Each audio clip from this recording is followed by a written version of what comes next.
Video Game Journal 6. The opening title screen for Bioshock, for me, symbolizes the entire game. The title looks powerful and perfect in its shining bronze. The waterfalls represent the fact that the city is underwater, only to have the bright metal going green with rust and age. The waterfalls now looking like leaks in the water, looking icy and dangerous. This is part of one of the best setups for a video game ever. It begins with a soft voiceover, apparently talking about our protagonist Jack, who we see sitting on a plane, looking at a picture of his parents, and holding a present. As the voiceover finishes up, we see the lights start to flicker on the plane. Everything goes black, and then we're plunged into the ocean.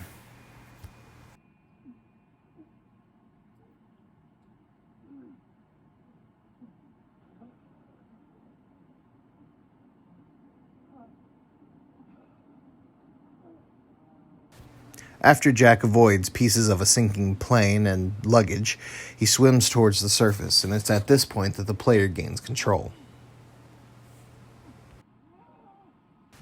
Starting the player in a deadly situation like this is bold, especially for a first-person game.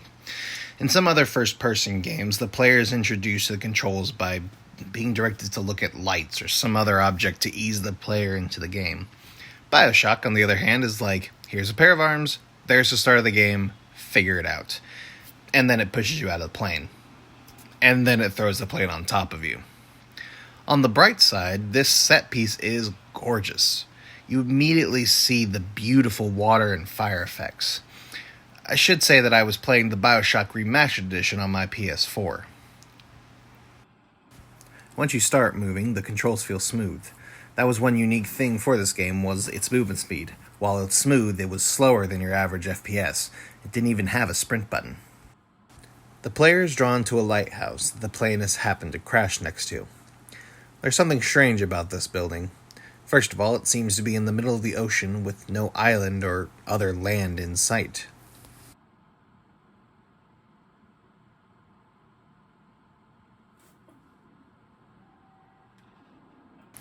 As the player goes into the building, they are immediately shown the antagonist, a huge Art Deco-style statue of Andrew Ryan with a banner that says, "No gods, no kings, only man."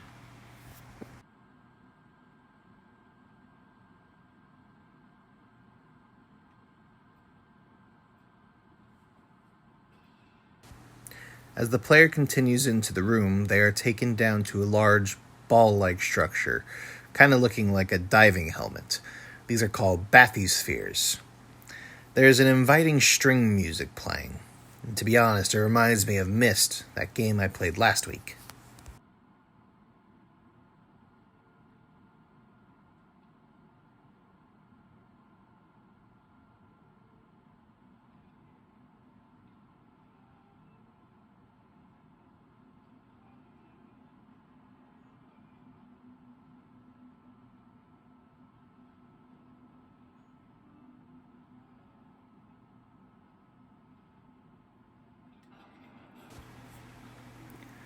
As the sphere descends, more Art Deco statues are seen seeming to rise, as if symbolizing that whatever we are diving towards was an ascension of humanity.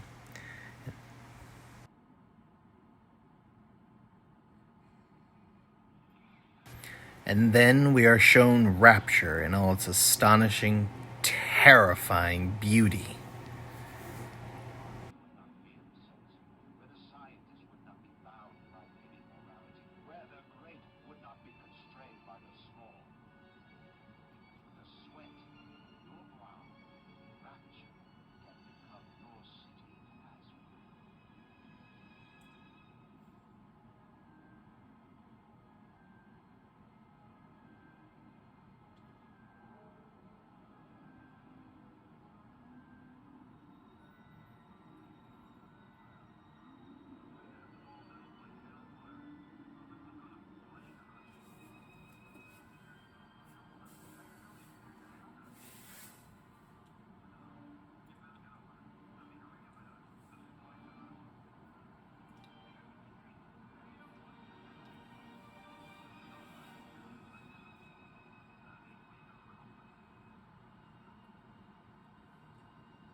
After quote-unquote flying through the city, the bathysphere docks and the game takes an abrupt turn.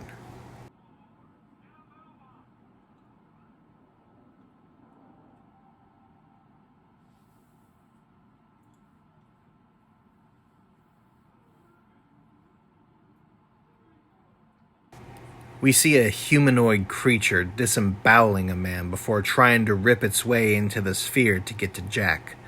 I beat this game when I was a kid, and yet playing it again this week, I was still terrified.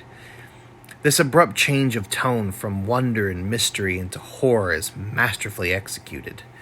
I want to explore this mysterious underwater city, but I don't want to be gutted by a genetically mutated and generally mutilated splicer. After this, Bioshock doesn't even let the player catch their breath before some guy on the radio called Atlas is telling them that the monster was actually a person who had become addicted to a substance called Adam. This substance could change the genetics of a person to give them superhuman powers, but was also highly addictive and could drive them insane. So that's nice. So, what kind of disturbed mind thought up this world? That would be Ken Levine and his crew at Irrational Games. The company would be founded in 1997. Their first game would be System Shock 2. It was the sequel to System Shock. Shocker. And its story was basically that of a soldier trying to fight through hordes of genetically mutated people and other horrors to escape from the space station that had been taken over by an evil AI called Shodan. It was an FPS with horror elements like Bioshock would become. It was loved by critics, but unfortunately didn't sell well.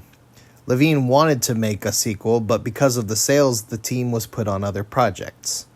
But after 2 of their games were either canceled or not released, Levine would want to get back to their earlier success. By 2002, they would have their core mechanic established. There would be 3 groups with individual goals: drones, protectors, and harvesters. Drones would focus on procuring some sort of resource. Protectors would protect the drones. Finally, harvesters would attempt to get the resource from the drones. After deciding on this mechanic, they went about creating the setting. Their initial thought was to borrow heavily from System Shock 2. Their idea was to create a sci-fi story consisting of a deprogrammer called Carlos Cuello, who would enter a space station overrun with genetically modified mutants and cult members, presumably trying to deprogram all or one of the cult members. Well, what is deprogramming? Well, according to Levine, people could hire a deprogrammer to, for example, deprogram their daughter who had been in a lesbian relationship. Obviously, from the start, they wanted to explore dark subjects for the player to think about right from the start. This wasn't exactly what they wanted to make, though, and they struggled to find a publisher for this version of their vision. Luckily, 2K Games would offer a lifeline. They were interested in Irrational's drone protector harvester idea, leaving the setting and story to Levine's team. By this point, the story had completely changed. Now it was set in an abandoned Nazi laboratory full of, you guessed it, genetic mutations. Obviously, this wasn't the final product, but it was the start of a lot of the other mechanics that would appear in the final game. Things like plasmids and Eve, stealth gameplay, hacking systems, a guide talking you through a radio, world building through recordings, and the protagonist seeing ghosts. Levine would draw inspiration for Andrew Ryan and the beliefs of rapture from famous dystopia and utopian thinkers Ayn Rand, Aldous Huxley, and George Orwell. John D. Rockefeller was another inspiration for Ryan in more than just the parallels between the men. The GE building located in Rockefeller Center was the inspiration for the art style of Bioshock. The quote-unquote Art Deco, which is a style of the 1920s and 30s characterized by its bold and precise geometric shapes and strong colors, Statue of Atlas would leave its impression in Levine's head that would find its way into Rapture. Bioshock hit shelves in September of 2007 for PC and Xbox. It wouldn't be ported to PlayStation until October of 2008, and it blew up. It was critically acclaimed, earning 10 out of 10 ratings from sources like Electronic Gaming Monthly, Eurogamer, and Game Informer. They praise the incredible water physics, the amazing plot, and its smooth gameplay. And on that topic, the game teaches the player how to play by funneling the player from item to ability to story or world development in a fairly linear fashion. Let's go from where I left off earlier to right after the first boss. This is the first 2 levels and basically introduce most of the basic mechanics of the game. So, from the bathysphere, a voice from a nearby radio says, "Would you kindly pick up the radio?" This is Atlas, a survivor that says he can lead you through the city if you help him.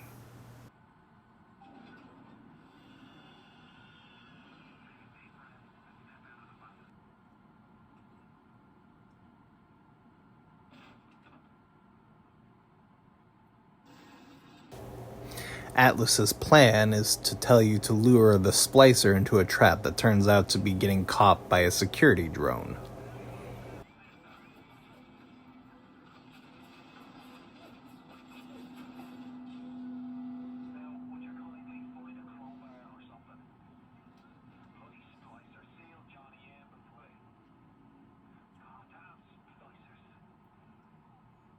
You then pick up a wrench and put it in your right hand. The R1 and R2 buttons now control the wielding and attacking of that arm. Immediately, you use the wrench to break over some cement to get to the next room.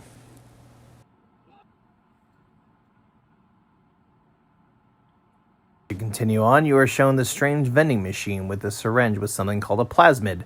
More specifically, the plasmid called Electrobolt. Jack then injects himself with the plasmid and seems to start having a bad reaction to the injection. Oh wow, who could have seen that coming?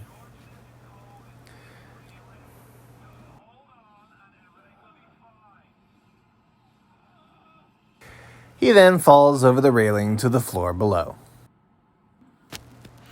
After regaining consciousness, you are presented with a door that can be opened by shocking the control. I should also point out that the plasmids come from your left hand, and similar to your right arm, the controls for that arm are mapped to the left shoulder buttons. One underwater tunnel later, with a visit from the tail of your plane that you saw sinking, you get locked into a dark room.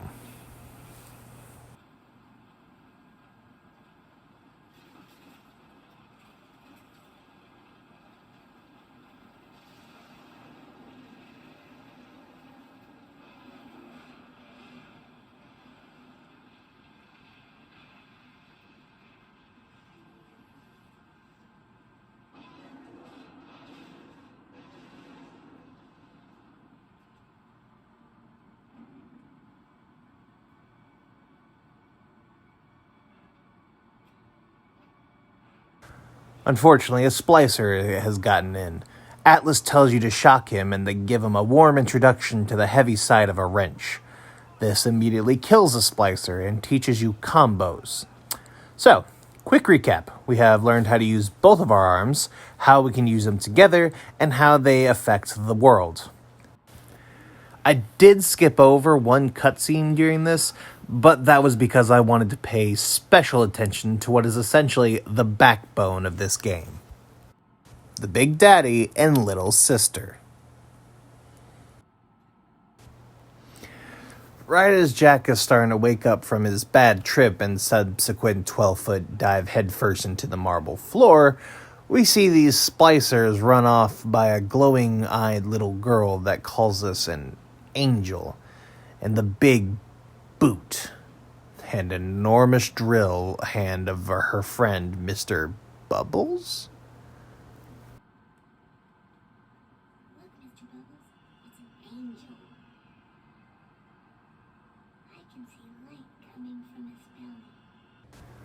Further along in the level, Atlas asks us if we could kindly put away our weapon, as we sneak over the lighting rig of a small theater to see what appears to be the same little girl from earlier stabbing a giant needle into a corpse, and then drinking whatever she's sucking out of that corpse from a bottle attached to the back of the needle. All the while, Atlas is explaining that these little girls are host to a parasite that allows them to store Adam inside their bodies. You know, that stuff that makes us able to use plasmids and also turns you into a splicer. They apparently get the stuff from bodies. As we descend a staircase closer to the girl, she is approached by a splicer.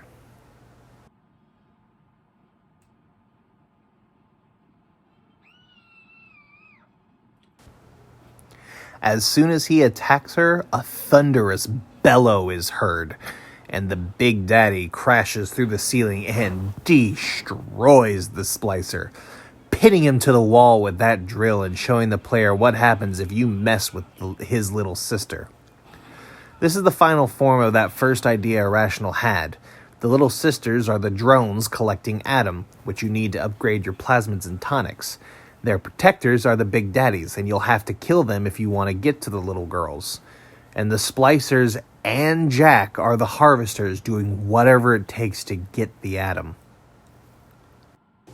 After this, we are introduced to the boss of the medical pavilion, Dr. Steinman, a plastic surgeon turned insane by the power and freedom both Rapture and Adam gave him in freely molding his patients into perfect beings. This level introduces you to the basic setup of future levels. There's a door that you must go through to get to the next level, but Dr. Steinman has the key. However, he is locked in the surgery wing, and the only way past is by blowing through the door with grenades that a splicer is chucking down on you like an overenthusiastic cheerleader with the shirt launcher. Atlas tells you that you'll need the telekinesis plasmid to get past this, and now you're free to explore the rest of the wing. I should also mention that you have a pistol at this point, also mapped to the right hand, and you got it from a splicer that thought it was her baby? Anyways, you take her out and you're able to get your first firearm.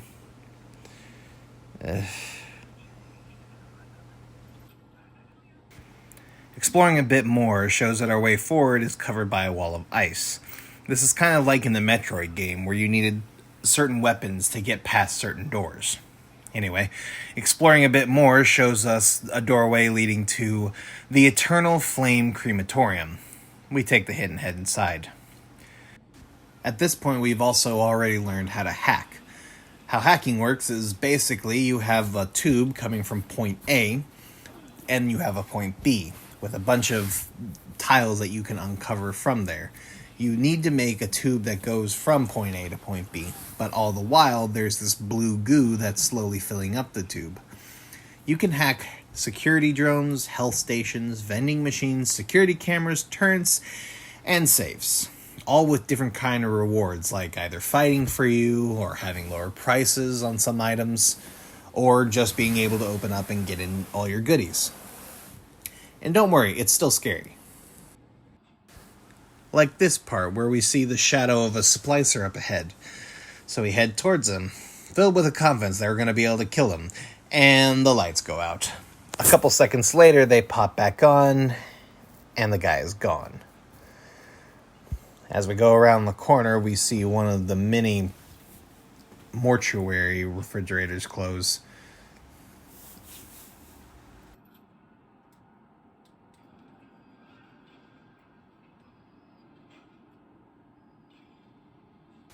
After grabbing our loot, we run away, hopefully that we won't get jumped by this splice from behind, and there he is in front of us.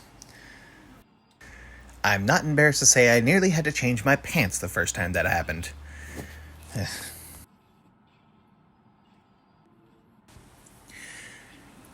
Anyways, you eventually find the incinerate plasmid and use that to get past the ice.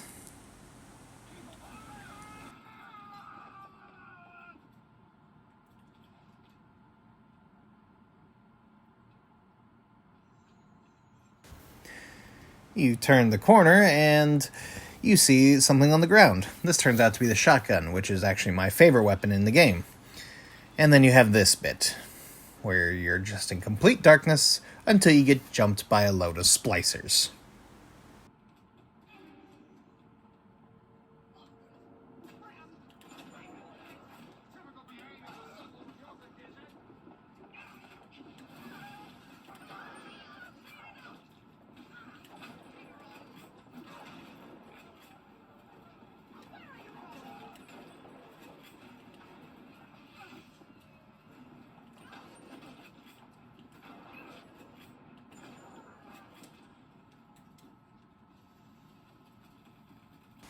It is by far the most tense moment that I had during my playthrough.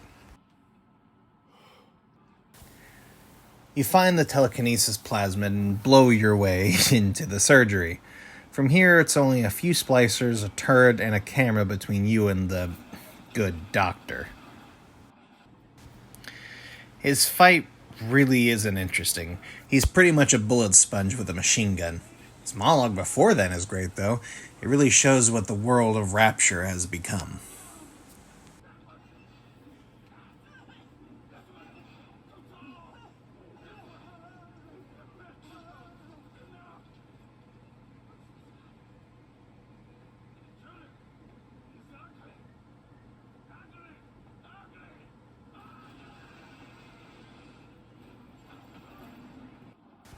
The final big moment happens as we're headed to use Steinman's key to move forward.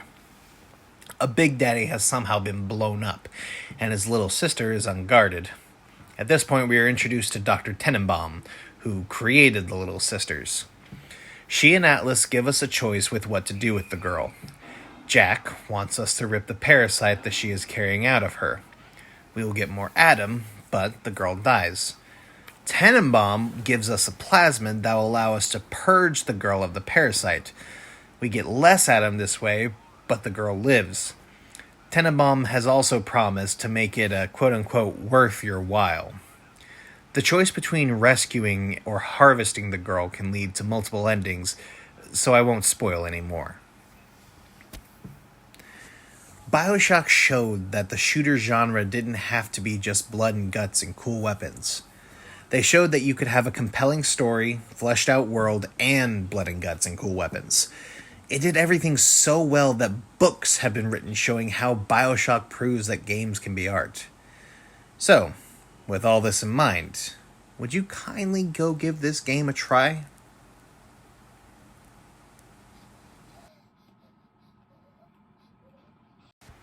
That's going to be all for this week's Video Game Journal. Join us next week as we jump into another game. Thank you for watching, and please like and subscribe. Bye!